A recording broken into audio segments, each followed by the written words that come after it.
few words about the school, in case anyone's new to the school. I thank everyone who contributed to the Artist Talk series, and if you would like to continue to contribute, that would be great. We have a donation box. As you know, we do this series without any funding, so several people in the community came up with some funding to help with that, so that we really appreciate that.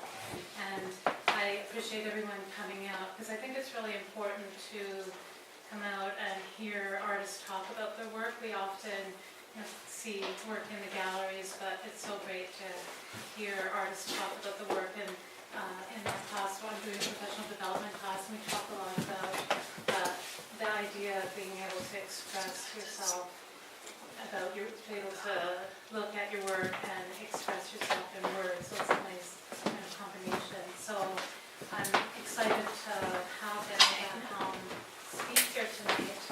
I'm going to do a fairly informal introduction in that I have been looking at your work for years, seeing it at the Equinox Gallery, and just, I always thought, oh, I wonder one day if I can meet you. So, maybe I'll invite her for an artist talk, and then you said yes right away, so I was quite excited. And a couple of people from UVic said, how did you get Renee Van Halm? I just asked her, but she's been exhibiting. She exhibits at the Equinox Gallery and been exhibiting artists for many, many years, and taught at Emmanuel. And I won't talk about her work because she'll talk about it, but I just, I've always been interested how you can take like one idea such as architecture and explore it in so many different ways, and you'll see this through her talk tonight. But thank you very much for coming. Thanks, Wendy.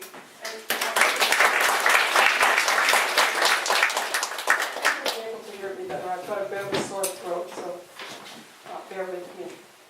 Thank you for inviting me, and it's great to see all of you here. I was just saying to Jeremy that it's always nice to have a crowd, because sometimes you only have 5 people to speak to. So, maybe I should elaborate a bit on my trajectory, on my bio, just to give it a bit of context.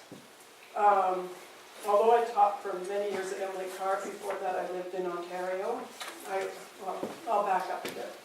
I went to art school at the Vancouver School of Art, and then went to graduate school in Montreal, where I spent 3 years. And at that point I started not only teaching, but also running an art gallery. Then I moved to Toronto for romantic reasons, and ended up starting a gallery which is still going today, called Mercy Union. It's an artist-run center. And I guess the reason I'm mentioning this is the life of an artist, particularly in Canada with very few exceptions, is about juggling a lot of jobs and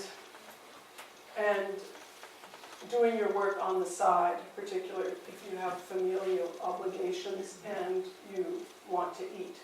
So I started there working in a gallery, then I moved to Toronto, started another gallery which didn't actually pay me anything, so I started teaching. And I always taught part-time until I was in my early 40s, and I moved back to Vancouver and started teaching at Emily Carr. So that gives it a bit of a broader context. It doesn't look so art-oriented then. So, and I think it's, as I've said, important to realize that you have to wear a lot of hats. So I started by calling this cutting through space, because more related to what I'm doing now than what I was doing then, but there are probably more parallels than I've even been able to identify myself between the work that I was doing 35 years ago and the work that I'm doing now. I think the work I'm doing now is easier in some ways because it's not as physically demanding. I've gotten lazy in the last 10 years. But just because I think painting is easier than building things from a physical point of view, although from an intellectual point of view, I think it's more difficult in many ways. Some underlying things about my work is that or consistent things that appear throughout my work and throughout my process is that I always know what the end product is going to look like. It's not process-oriented, except in perhaps how I apply paint or how paint works, but I can usually know what it's going to look like from an image point of view or from a structure point of view. And that's because I think what I work with is always based on some pre-existent form or object or whatever. And this is continued throughout my work. This piece I'm showing you is an Annunciation by Paradella Francesca, and you might wonder why this painting here in this context. Well, this is where I started in around 1979-80 to look at art historical work in relationship to a contemporary experience, and particularly my own experience. I had a child in 1979, and so the life of Mary kind of made sense to look at that, and not from a religious point of view, but just from a representational point of view of how this might relate. And so this is the angel. Correct me if there are any historians here and I get this wrong, but the angel Gabriel telling Mary that she's about to be pregnant. And so what I did with these in the original work, in the work from this period way back when, was, and this related in a way to what I was doing in my own life, which was kind of fixing up an old fixer-upper house, working with drywall and 2x4s and plaster. So I thought, well, maybe we can bring these two ideas together, one quite cerebral and one quite materially pedestrian. And so I started building these structures that look a bit based on the Annunciations or other art historical paintings of that same period. And this piece was called an Annunciation. I won't show you lots of these. These really jump. Like this goes another 3 or 4 years ahead. And at this point I started thinking, well, how can I take this same kind of approach of building structures and engage more with the painterly surface, not just color, and also introduce a contemporary experience. So in this work, I introduced this image that I saw in the paper of a strip mall with a big parking lot in front of it, which takes on very different characteristics when it's placed in this context. But I was really interested in that psychological component of how one encounters architecture and how these, I guess, control the individual. There's a kind of controlling aspect to how architecture is used, either in the porticos that we saw in the previous slide, or here a kind of controlling in terms of leading to a contemporary form of consumerism. And in the front is a very rough little model of the Victor Emmanuel monument, which is a 3D object that sits in front of that insertion of a skyline. So I was always really interested in this layering of images, one over the other.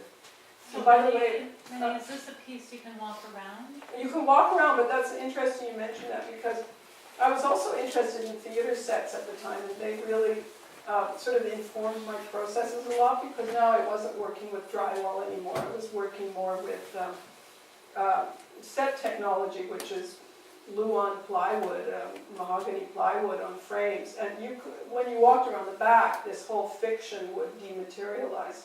So they really were they were one-sided. For many, many years, I built these one-sided structures.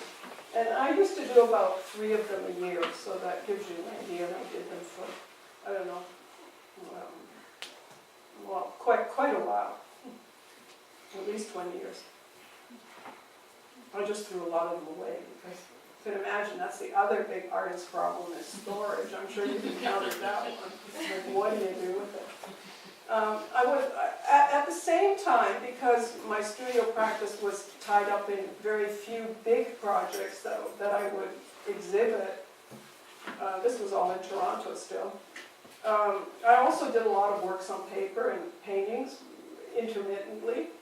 And these were the kind of works on paper that I was doing at this time. These kind of gouaches with kind of somewhat arbitrary compositions, but always with an insertion of an image, usually an architectural image, in this case a little office space. And I put this one in mainly because it relates more to the work I'm doing now, so it was a bit of a precursor. It didn't represent all the work I was doing then, but it was a precursor. And likewise this one. The other aspect that I often brought in my work were things that were considered not to be part of legitimate art practices. And those might include things like weaving or textiles or things that were more associated with women or with the crafts. And so, but they were in some ways related to aspects of the grid in modernist practices. And so I was very interested in how that could perhaps be used again to be incorporated into an art practice. So it was a bit of a feminist stance that I took at this particular time of forcing the issue of pattern into the work. So I also started looking at this. Right now we're at the early 90s, and I started looking at the artist and aspects of the artist's life, because in as much as I was interested in peripheral things like patterning, I was also very interested in peripheral things like what the art was about besides the artist. You know, when we could, besides the art, like the artist and the life of the artist. Around this time I was in Paris doing a workshop and or a residency at the Cité Internationale des Arts, and I was very taken by the notion of signature and how that informs an artist's reading of an artist's practice, or kind of elevates and authenticates or validates an artist's practice. So there are lots of things like the studio and the signature, and I'm sure you can think of lots of other ways. So I started doing, based on a book called The Artist in His Studio, which also to me had sort of a feminist, a female exclusion. They were photographs of a whole bunch of famous modernist artists and then early modernist artists who, in their studios. This was, I think it's De Stael or something like that. I've forgotten this one. But you can see there's a drawing of a very sketchy kind of drawing of an easel. And so this is one of the artist studios. And I did, I won't say 100, but about 50 of these, I guess, of different images. And it manifested itself as well in a couple of large pieces, this interest in the artist. And this was both the artist studio and the artist signature. This piece is called Signature, and it was from 1990. And it has an excerpt of Brock's studio, here, a painting of Brock's studio, set within this structure. It wasn't so large, it was about the size of a large armoire, and done in these very sort of historic kinds of materials, and was very curved, and you'll see in the next piece how it curves. So it's shaped like this, as if you're going like this. And then, unlike the previous work, which didn't have a back, this actually had a back that you could walk into, and you would see a little more of Brock's studio with this red square on top of it, which is also always interested in how we see and how we layer. And, excuse me. How images are layered and how we look at the world. Like you think of looking out of a window and then looking across the street and looking, you know, we usually focus on something, but usually there's quite a bit of interference in how we look and what we see. And so, excuse me, let me turn this off while I cough.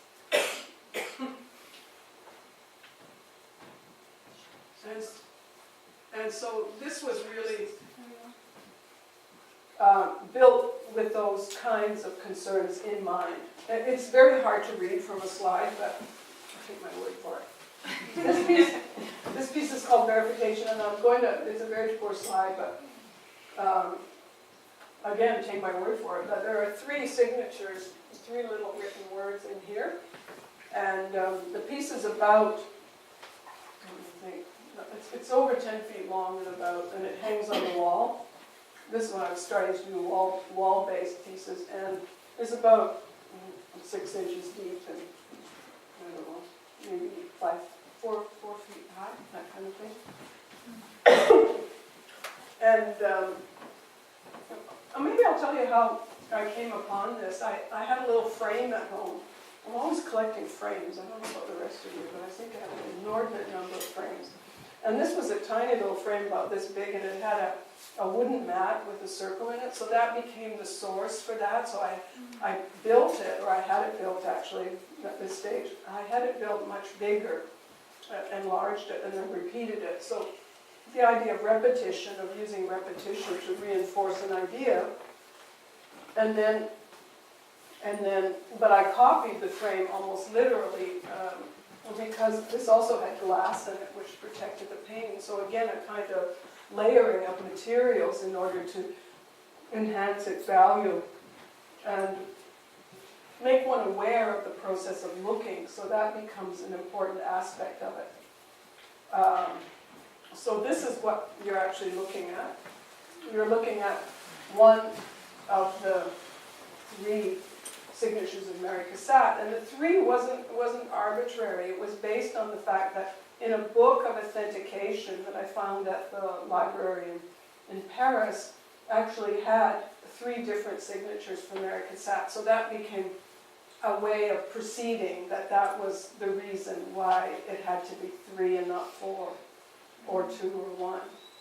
And I had originally thought about using, because I'd been looking so much at my and women's relationship to modernism and modernist practices that we were coming out of, that I had considered like Jackson Pollock's signature or Hans Hofmann, but it didn't make sense until I saw Mary Cassatt's signature.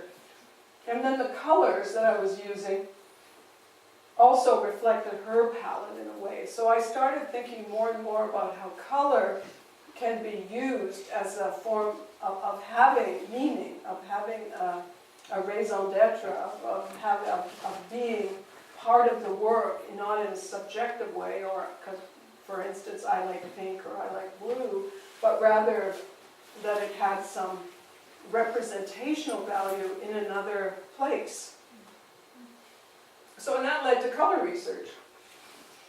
And color, this is a piece I did in the mid-90s for the Burnaby Art Gallery. And the Burnaby Art Gallery, the show, we were asked, and Ramsden and I worked on this as a 2-person show, worked on a show that dealt with the building itself, which was built in, let's see if I can remember, early 1900s. I can't remember the exact date.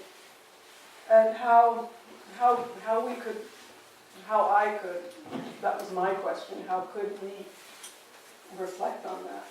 So what I did, there were a couple of things. One, the stairs had plate rails in them, and the lower floor, because it's an old house, it's an old building that has a lot of history, and they had a lot of the original woodwork in the house because it's a heritage home, and so there were plate rails. So I thought, well, how can I work with the idea of plates somehow?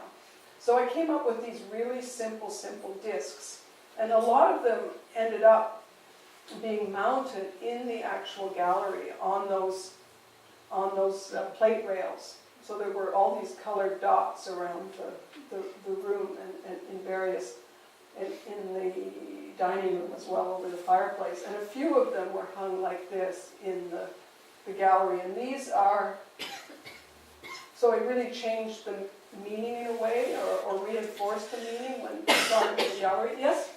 What was the diameter of those circles? They're about like this, 20 centimeters, 12 inches, about a little bit smaller. And they're made out of MDF, so they're about this thick, about an inch thick. And so what they were based on, because remember this was about color, were, and I'm stalling here a bit because I'm trying to figure out what era it was. Some of them are easier to see than others.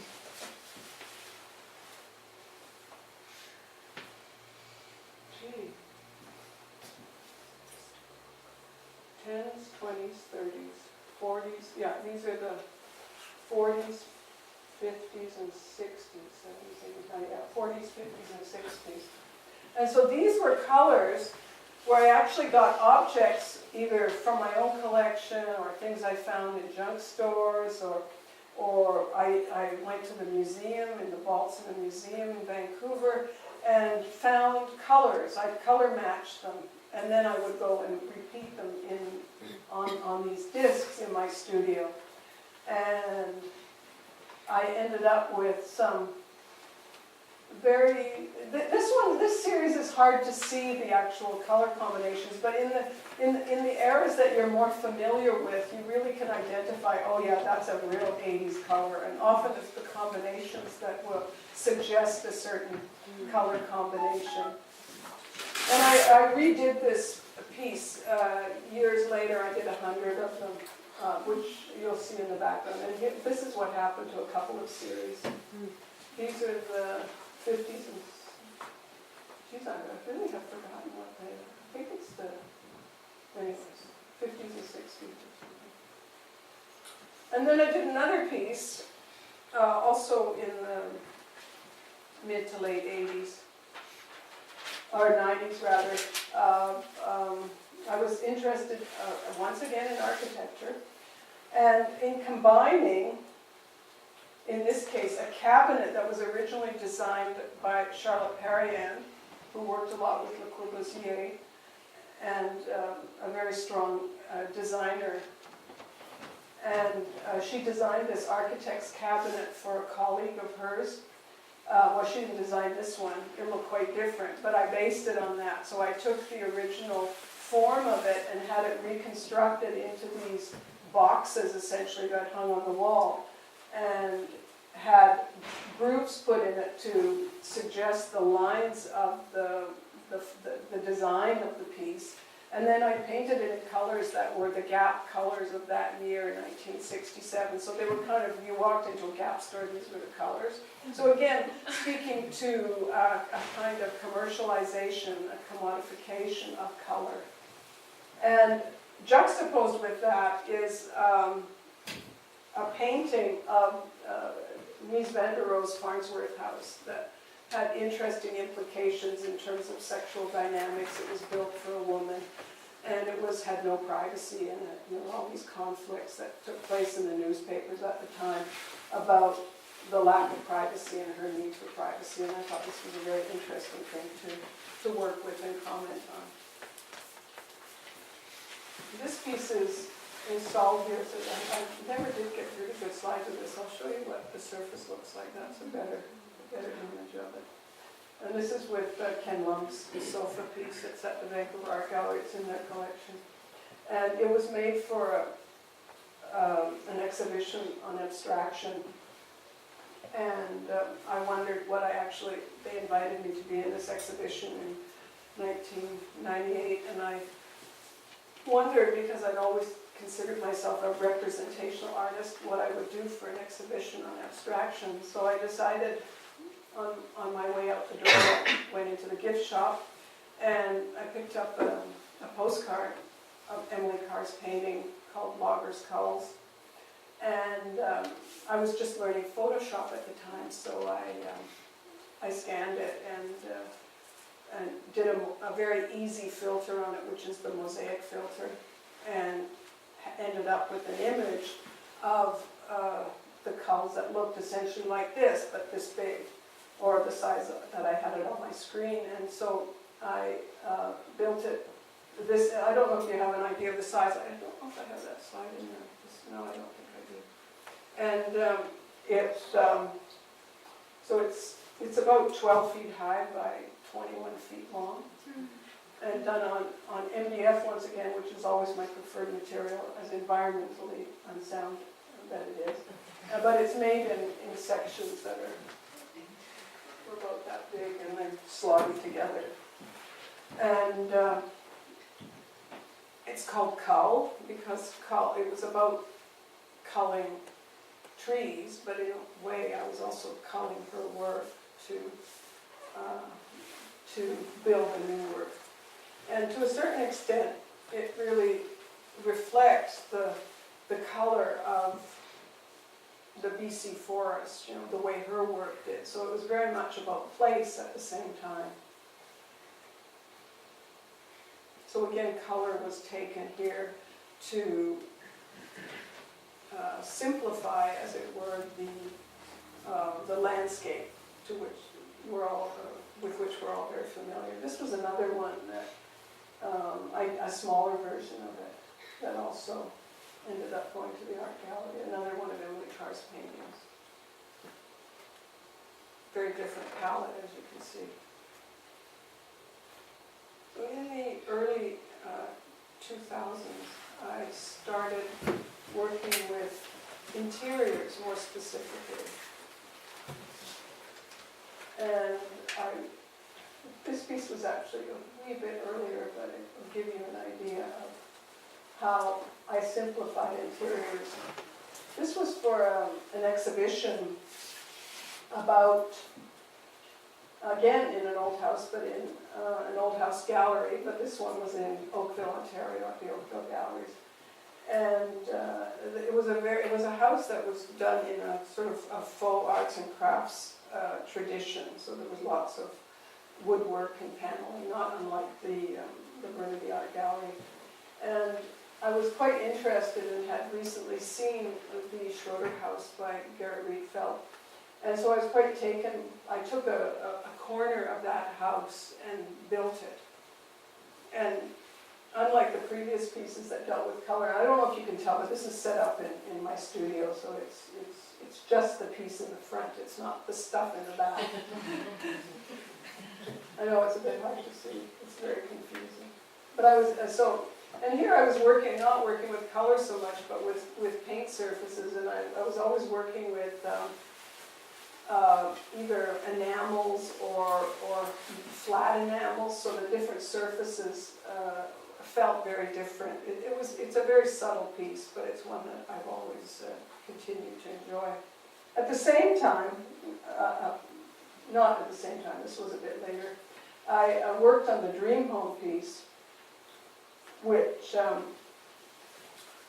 started out by looking at real estate ads, and I did a whole series of drawings, not unlike this, of either modernist or older houses taken from real estate listings in Vancouver that were over 8,000 square feet usually. And these were houses that were at the top end at about $1 million. This is only like, I don't know how many years ago, 12 years ago. And of course, it's since gone much further in the upwards direction. So I was quite fascinated by that aspect of like how much do you really need. And so these large houses became the subject and the juxtaposition of this piece called Dream Home. I'm going to flip to another slide except to point out that that this is a 350 square foot apartment, and this is the 8,000 square foot house. And it's kind of arbitrary, but what I did was I made rooms of the main floor in the front and the second floor in the back of a house that wasn't, I dreamed up, it wasn't a house that existed, but it had all the right rooms and whatever one might need, as opposed to the little room. So this gives you a bit better close-up of that, with some detailing on the facade to suggest the windows. And it was painted in colors of white because you know the white palette, when you go to the paint store, very few of them are white, but they're all shades of white. So these were a lot of different shades of white. So again, color became the part of the content of how the piece was defined. The piece in the back is very similar to the currencies piece that I showed you earlier. This one's called Taste, 100 Paintings for the 20th Century. And again, explores that the historical use of color in the home. So it's not cars and it's not anything external, but rather objects and wallpapers and things like that.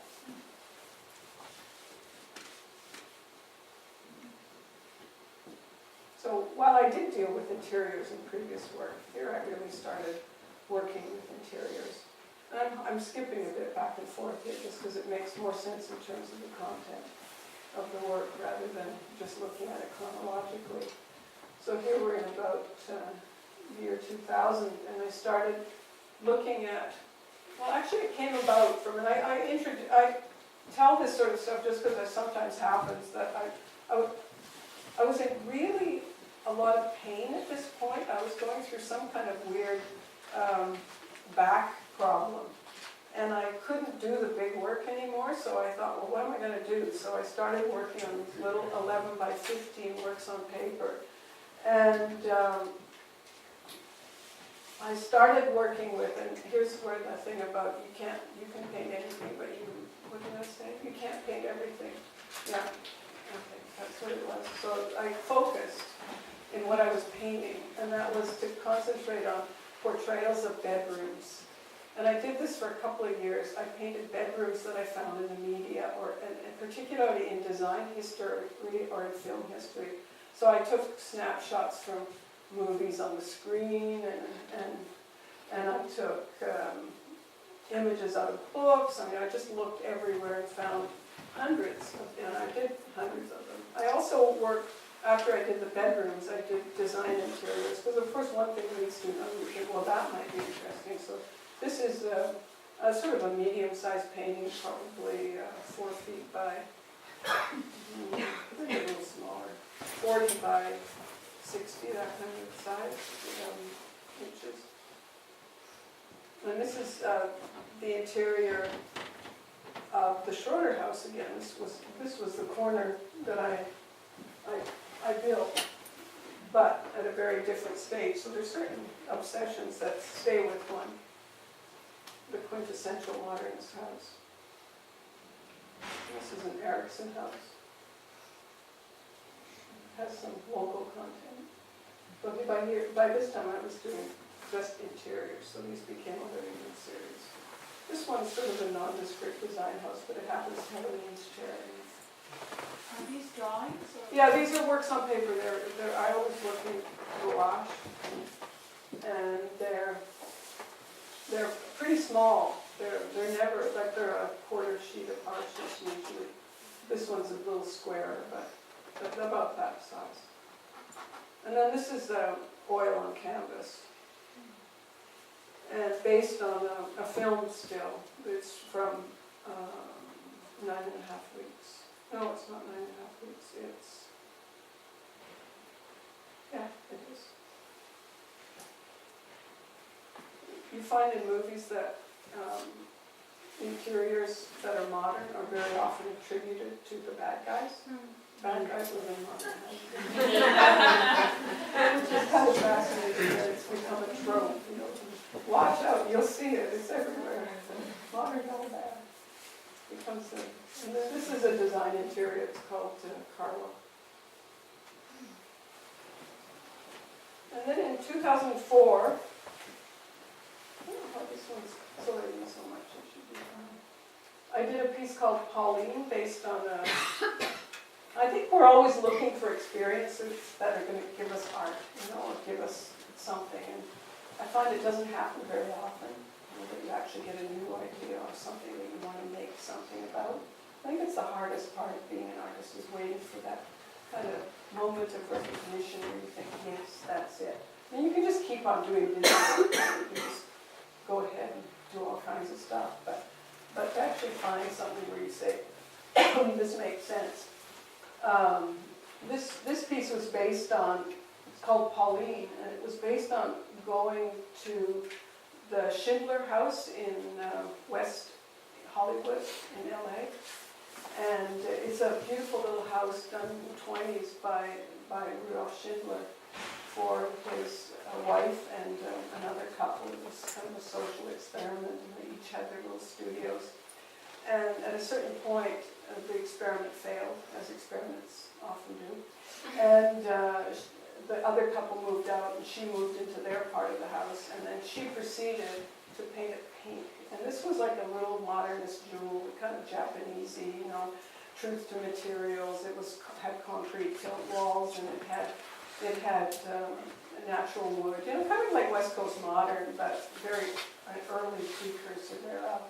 And she painted it pink. And of course, it's not pink anymore because they painstakingly went and took all the pink out. But I thought it was a great one. It was a great little modernist icon that was interesting to comment on. And plus, it was a real feminist. I mean, it's obvious, painting it pink. I mean, what more could you do?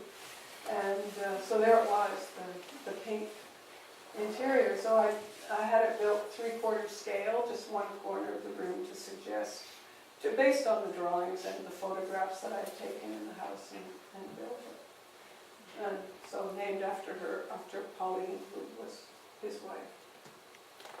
And another pink painting, still working with interiors. I went on and did this for a couple of years. This is a studio shop. And then I started traveling in 2004. So I was very interested. So when you travel, you get out of your own interior, and maybe I became more interested in what tourists do, looking at things outside as opposed to things inside. So while I was traveling for 6 months, I decided to, again, do these small works on paper whenever I was in a place where I could set up for a reasonable period of time. And this led to a lot of these images that I later took back to the studio and did larger paintings of. This is an exhibition at my gallery in Toronto where I show. It's called Birch Contemporary. And so I started calling these by the cities they were in. So this is Madrid. And again, you can tell by the kind of images that I'm choosing to work from. These were all my own photographs. That I'm still layering. I'm still looking at how we look through things and how this disorients the viewer in many ways. It's not about you're seeing a lot of things at once. Likewise, this one called Munich, which was taken at the Munich airport. This one's called Tokyo, because it was taken in Tokyo. lots of travel imagery. I was particularly interested in what's now called starchitecture. You know, it's architecture that have become destinations by big name star architects, and how that has become a kind of destination for a certain kind of tourism, as much as more traditional, like the Eiffel Tower has become. You know, people will go and look at this building because it was designed by some particular individual. And this is where I really started layering, and I started doing this in about 2005, 2006, and at that time I lived in Berlin for 4 years, and my husband had a job there, so I just went over there and bummed around. You know, I was still actually teaching online, but I got a lot of work done. And I started using the computer much more than I had before in terms of composing my images. And the beauty of Photoshop is that you can layer very easily. I mean, the layer function is right there. So if you cut holes in those layers, you reveal layers that are underneath. And this was how I worked for many years of building these compositions that made sense, but didn't make sense in terms of scale and what was next to it or what was over top of or underneath. This was an early one, so I put it in. It was a work on paper. And then I did a few very small paintings that were really the studies or precursors to a lot of things that came after that. And these often had quite complicated titles because they, unlike the previous tourist work where it was one place, these had many places. They were like Zurich and what's this one? Zurich and Innsbruck and Berlin. So they're images that are to me recognizable but come from very different places. And look at those cities and places in a way that isn't at all historic but very contemporary. And that interested me, that these places are more, we never think of them as being modern places or contemporary places, but rather have historic places. So the seeing through is very much part. This is a big painting, like 6 feet high or something. So I work with different scales all the time. And then I also introduce things like shelves and stuff in them, because shelves, when you blow them up, look like buildings. And there's no sense of having to be one scale or another scale. They all become the same when you play around with images in Photoshop. It's very easy to alter the scales. Now we're up to, I don't know if we missed one. We did. This is a show called, I'm jumping a bit. Okay, sorry. That's funny. There, it wouldn't move that jam here. This is a show, as you saw the title, of reverse engineering. Reverse engineering is when you build a new thing by taking apart an old one and rebuilding it. It's what they do in various engineering practices and also with digital computer practices. And so that's fundamentally what I did here. This was taking the way of working and making it in some ways more abstract. So it was still about taking images, but they were less recognizable now than they were in the Seeing Through series.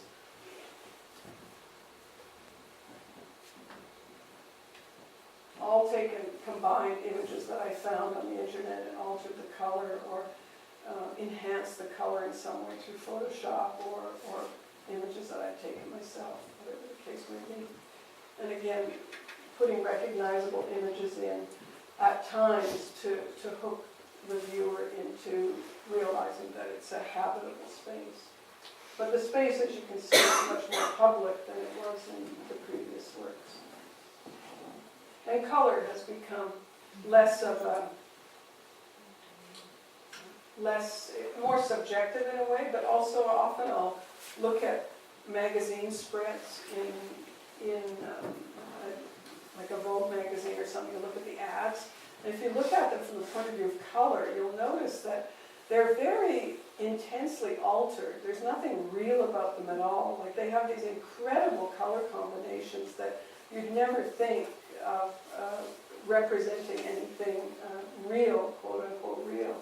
So I picked up on those palettes sometimes and would deliberately try to emulate them.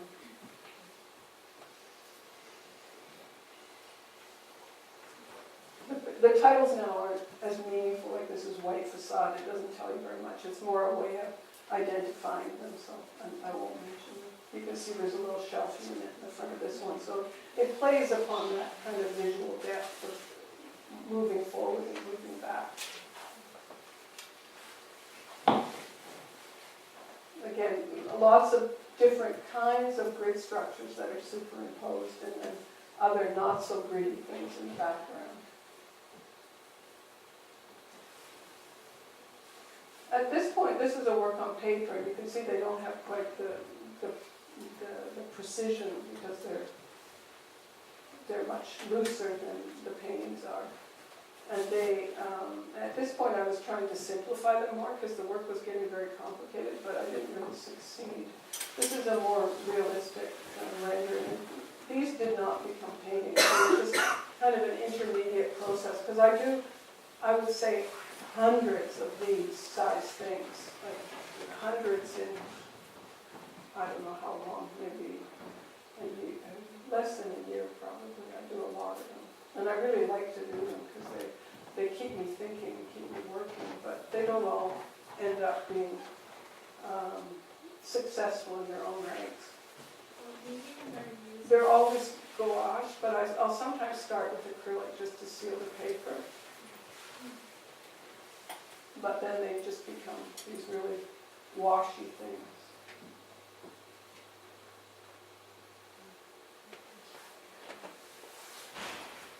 So these were called screenshots because I was working with screenshots from the computer, sometimes from TV shows like Mad Men or whatever. I like the Venetian blinds and Mad Men. So they became a kind of screen that worked, or shelves or whatever. This one's been up at the airport at gate in Vancouver at gate 65 for about a year now. I sometimes get texts from people, I saw your painting.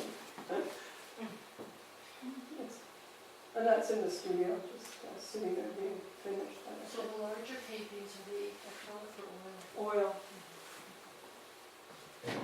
But they vary, like the earlier ones were acrylic. I work back and forth quite fluidly. I'm thinking of going to acrylic again. I get very frustrated by oil because it's so messy, but whereas acrylic is more forgiving. When I went to Germany, excuse me, I painted in acrylic because I was working at home. Although, I think the jury's still out. Excuse me. The jury's still out on that one.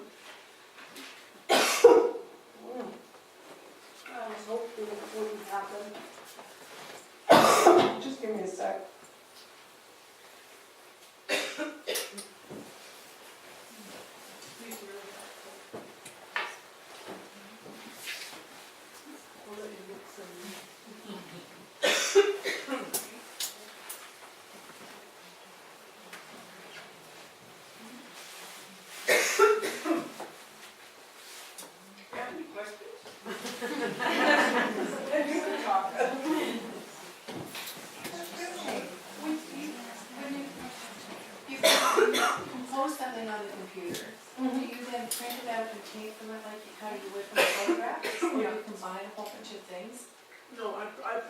So I have binders full of books of images that I print out. And so that's why you can, so it's not necessarily process painting because you have an image, so you have an end inside. Yeah, but if you looked at the image that I printed on the computer, it would look pretty much like this, except looser and more process oriented.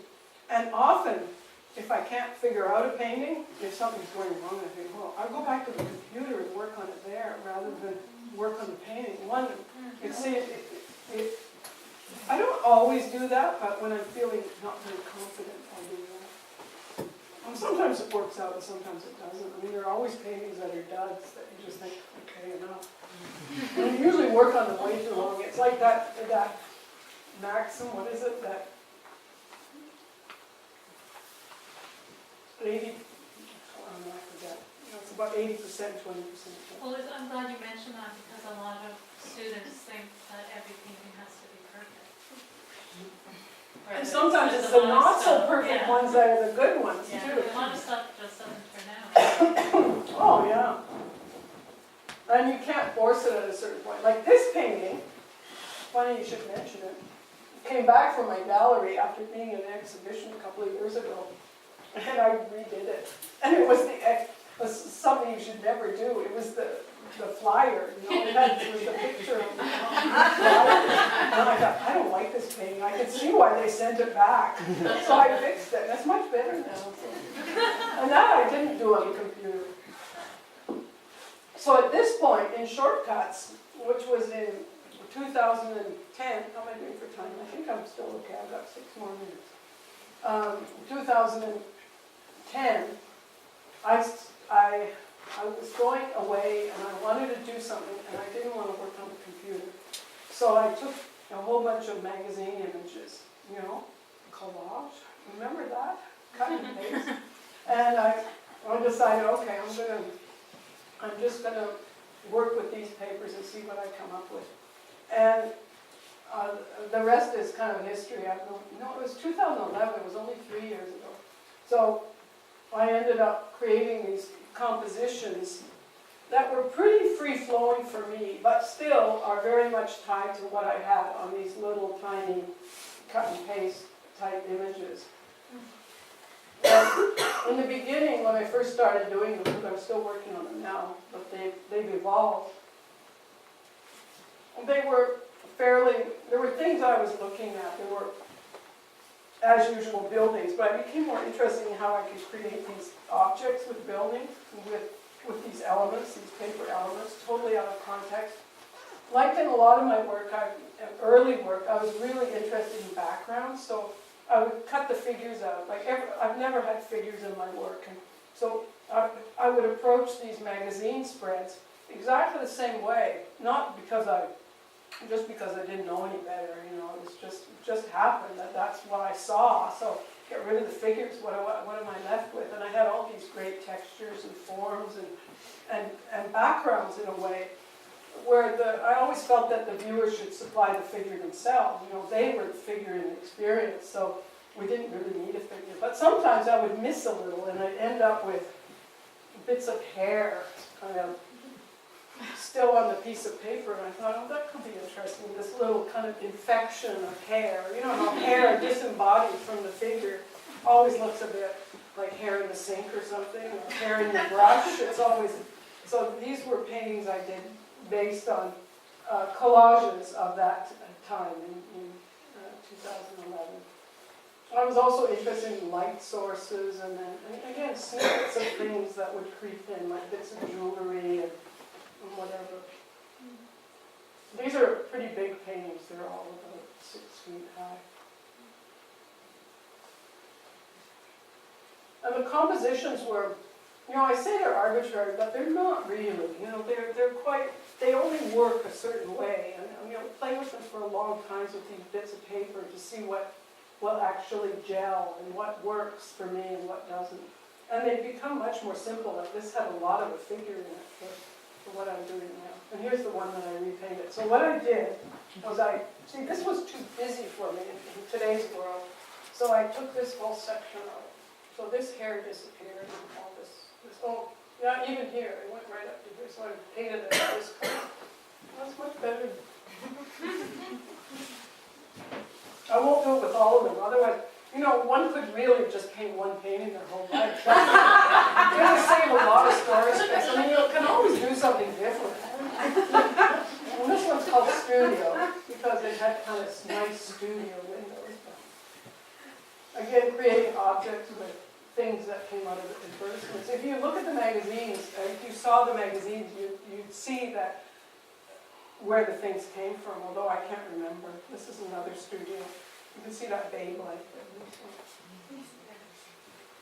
This one changed too from this shot. It's called Bow. I have a thing about that. Of a lot of images that have Tiffany blue in it. And so that previous one had the Tiffany blue in it. The colors aren't exact because of the limitations of digital reproduction. This is a work on paper, but I do have a painting of this one. And here they start to get really busy. I was interested in just really loading them up with all these things that didn't seem to go together, but were still part of a coherent composition. But that evolved. This one's called Pearls. So again, little bits, little objects, and then the recreation of these objects from sources that were very different than the original, but still with the setting, so they were located within something. This is another version of that one, but a work on paper. This one's called Jewels. These are 2012. Sometimes I can't tell whether it's the painting or the work on paper. This is the painting. Because the scale is so different, and of course you see it when you see the real thing, but in reproduction, they're often hard to see. This is a work on paper. I do also have one collage. French Curves was a show I just did a few months ago, at the beginning of the year, at Equinox Gallery.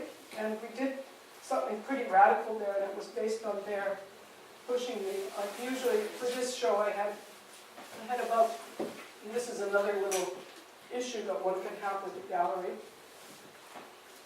I did about 12 paintings that were 36 by 48, like small paintings for me. And then I had done all these little tiny studies on old canvases that I've had kicking around. I thought, oh, I want to simplify them. I want to try something. And if I do them small, it's easier to do it simple because it's hard to put a lot of stuff in. And I did a whole bunch in 2012, and then I did a whole bunch more recently. Oh, maybe it was 13. No, it was 12. And then I had also had a whole bunch of, well, a whole bunch, like 6 big canvases, 6-footers. And the gallerist came, and his associate director came, and they picked very different work. So these are kind of these are the lead-in to the work that I want to show you now. This is the collage I mentioned. This is a collage. And this is a painting based on it. Oh, the colors are really awfully different. And this is the show they picked, which had one big 6-foot painting on the left, on your left, and it had all these little studies I'd done that they thought were great. So, like, what do you do? So you have a 16-foot wall, and you hang tiny little paintings. And it really worked. I was very happy with it, but I had to take one of those really little paintings, and the gallerist had to take down some work from somebody else's show and show me that it was okay, that it could hold the wall. So, you know, sometimes you really aren't quite sure what to do. There are also 7 little works on paper that look essentially the same, in the same scale as the pieces on. These were acrylic too. And this is what some of them look like.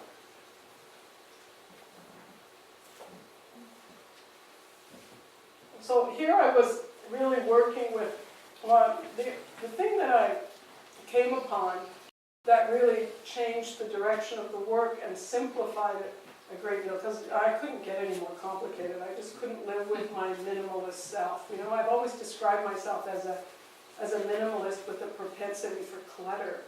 And they were just getting way too cluttered, so it was time to clean house. And it was pretty, but I also, at the same time, you know, sometimes like these things serendipitously happen. I found a little packet of origami paper of these really beautiful, kind of beautiful colors that are a bit off. You know, they're a bit different than the colors that you might get in a Western pack of colors. I've always been fascinated by the Japanese palette. And so these, God, the color is even different between what I see on this screen and what I see there. It's like it's 2 different paintings. I like this one better.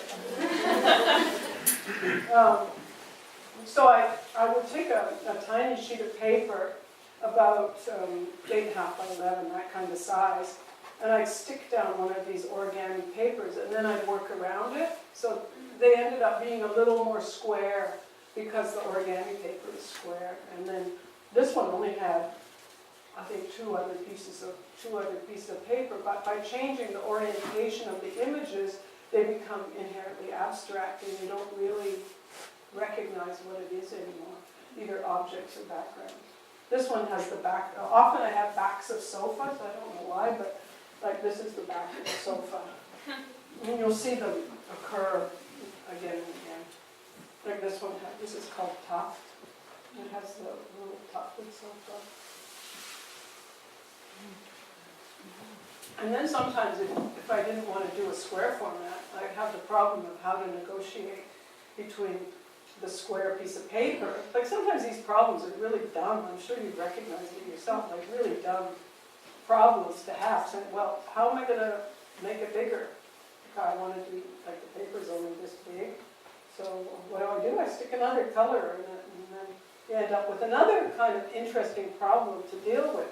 And then it becomes a problem as to whether you put this piece of paper here or here.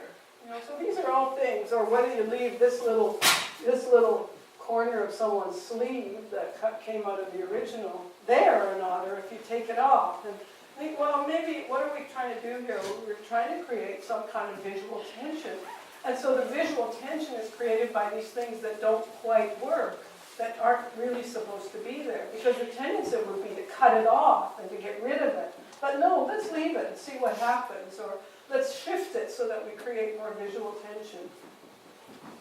And then the bottom part becomes kind of a, this is called beam, becomes kind of a support for this object that's created. I'm also really interested when I'm working in these very formal problems like concavity and convexity. If something's, I'm sure you all know this too, but if something's, I'll explain it anyway, but if something goes this way, these are the objects. If something goes this way, then this is the object. So this is the object here by virtue of these curves going that way. And that to me, that changes the dynamics of a composition. So often I'll go one way or the other based on that real simple shift of where you want what you want to identify as the object. Like this is a background and a foreground, mainly because the objects are so, the images that you recognize are quite strong, so they have their own dynamic. But these paintings, I think they're like this big, right? They're less than a foot by a foot to me.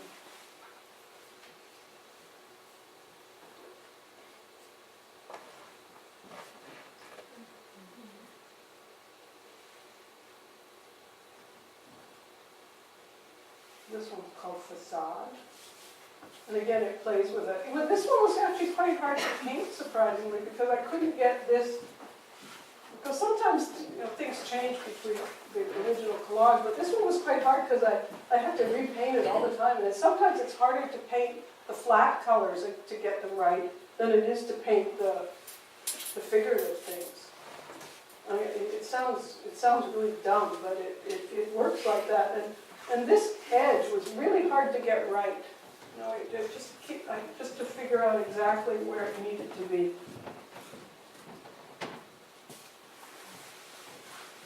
That's another sofa. There are a lot of sofas, aren't there?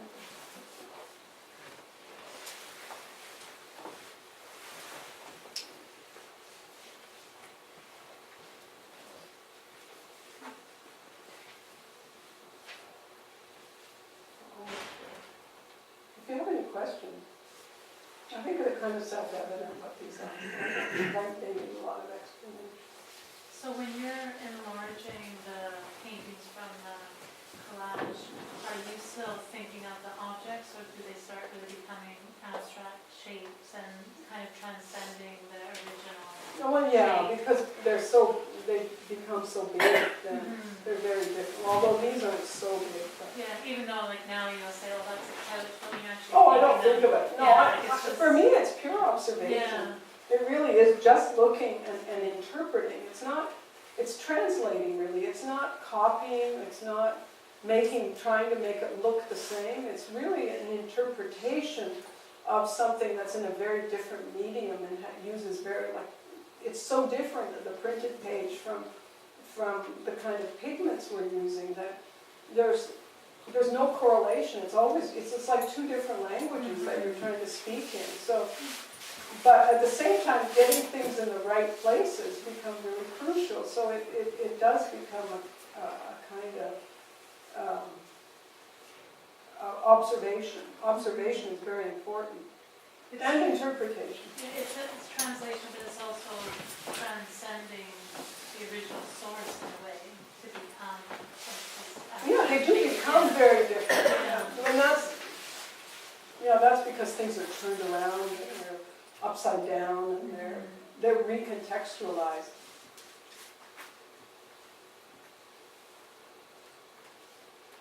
This is a work on paper. And here there's two. This is the work on paper, and that's the painting. And they're not so different in size, the work on paper, but it just shows you how, you know, you try different things. Like the colors are really different there. Like one's become more orange and the other more yellow. The blues are different. And this is that big painting, the 6-foot one. It's always funny to see them in slides and to see them at such, everything's reduced to the same scale. And that's why it's good to have some installation shot. And this is a work on paper, and again, this is the painting. When you, sorry, when you Go work ahead. that large, are you working in gouache or acrylic? Really big. No, well, these ones are all about the same size. So these are would be about 11 by 15. And is it gouache? It's gouache, and this is about, I don't know, 15 by 18 or something in that scale. But the big paintings, the ones I say are 6-footers, are 6 feet. And they're done in gouache? Like this. This will give you an idea of the scale. This is actually a bit smaller than some of them, but I put this in just to give you an idea. Is that gouache or acrylic? No, okay, that was your question. Yeah. No, this is oil. Oh, it's oil? Yeah, on canvas they're always oil. So they're all, the ones that are either acrylic or oil are on canvas. Did you have a question? Yes, sorry. Can you talk a bit about your attraction to gouache? Oh, gouache is my preferred medium, and I don't know what it came from. When I went to school, I studied printmaking, and I don't think there's anything there. But I always liked paper, so I always worked on paper. Like I even did big paintings on paper in the day. And I try to make my oil paint and my acrylic look like to make it look like gouache, which is difficult sometimes. You have to put a lot of cold wax medium in to get the oil to flatten out. And I thought I got a bit obsessed about it, so at this last show I actually put, with the acrylic paintings, I actually put a finish on them because they're just, when they're flat like that, they're just so hard to maintain.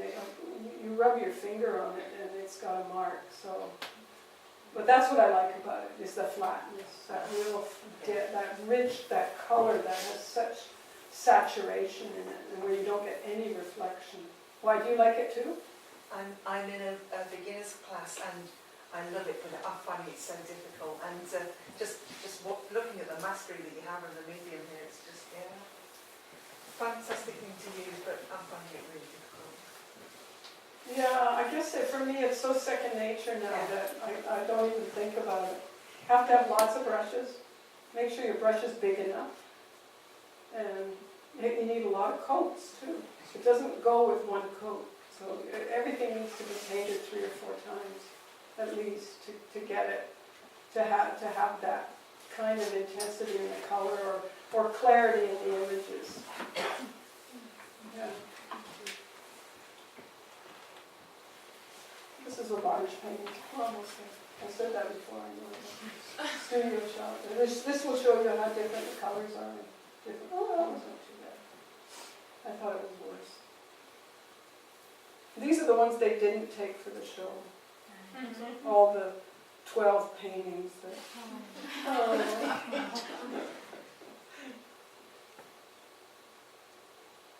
They all have very different kinds of stories behind them. It's called Red Object. It looks a little whiter in real life. This looks quite bluey. And this one actually has more luminosity than one which suggests. It's called Lantern. And the top right-hand corner with the yellow squares looks much more intense.